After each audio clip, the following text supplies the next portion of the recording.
अस्सलाम वालेकुम my dear friends. तो हमारे पास एक्सरसाइज 9.1 क्लास 10th का यानी क्वेश्चन नंबर 5 है। ये हम एप्लीकेशन ऑफ ट्रिग्नोमेट्री कर रहे हैं। तो इसमें क्वेश्चन नंबर 5 जो है, a kite is flying at a height of 60 metre above the ground. The string attached to the kite is temporary tied to a point on the ground. The inclination of the string with the ground is 60 degree. Find the length of the string assuming that there is no slug in the string. ये जो हमारे पास question है, इस question में ये बोला गया है कि एक काइट है वो फ्लाई कर रहा है यानी 60 मीटर अबोव ग्राउंड। यानी ये मान लेते हैं काइट है तो ये ग्राउंड है हमारे पास, और यहाँ से लेकर यहाँ तक जहाँ ये पॉइंट जो है जहाँ पर काइट फ्लाई कर रहा है ये ज़मीन से 60 मीटर अबो है। ओके, और इस काइट के साथ ये जो स्ट्रिंग है ये 60 डिग्री का एंगल बनाती है विद ग्राउंड, और हमें ये दिखाना है कि ये जो लेंथ ऑफ काइट जो है ये हमें निकालनी है। तो यहाँ पर हमारे पास ये एक ट्रायंगल बन जाती है A B C. Okay, A B C हमारे पास एक ट्रायंगल बन जाती है, और इस ट्रायंगल को लेकर हम इस यानी ये जो हमारे पास है काइट जो है यानी इसकी स्ट्रिंग जो है उसकी हम लेंथ निकाल। तो हमने यहाँ पर देखा कि ए बी सी, तो ये काइट है। ओके, ये ग्राउंड है, और यहाँ से यहाँ तक जो हाइट है काइट की यानी अबोव द ग्राउंड वो 60 मीटर का है, और ये स्ट्रिंग है और एंगल बनाता है ग्राउंड के साथ 60 डिग्री। तो हम ऐसे लिखेंगे, let the length of string.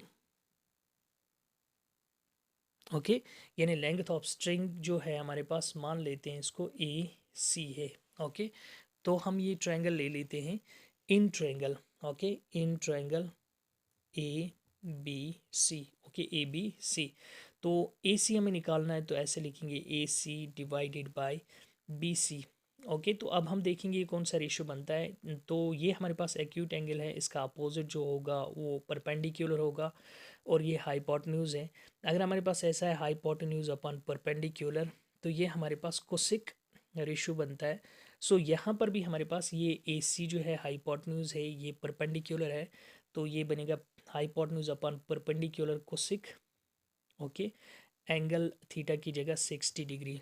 Okay, अब हम यहाँ पर देखेंगे ए सी ऐसे ही है as it is divide by B C. B C की जगह हमारे पास बी सी जो है यहाँ पर 60 मीटर है। ओके, इक्वल टू ये होता है हमारे पास कॉस 60 का वैल्यू होता है, कोसिक 60 का वैल्यू होता है 2/√3। ओके, 60 का इसके साथ मल्टीप्लाई ये बनेगा ए सी इक्वल टू 62 और 120 मीटर डिवाइड बाय √3। ओके, अब यहाँ पर हमारे पास डिनोमिनेटर में √3 है, तो इसको कैंसिल करने के लिए हम इसी के कंजुगेट के साथ मल्टीप्लाई करेंगे, यानी √3 के साथ मल्टीप्लाई करेंगे A C equal to 120 metre divide by √3। यहाँ पर भी √3 कर लो, और यहाँ पर भी हम √3 के साथ मल्टीप्लाई कर लेते हैं।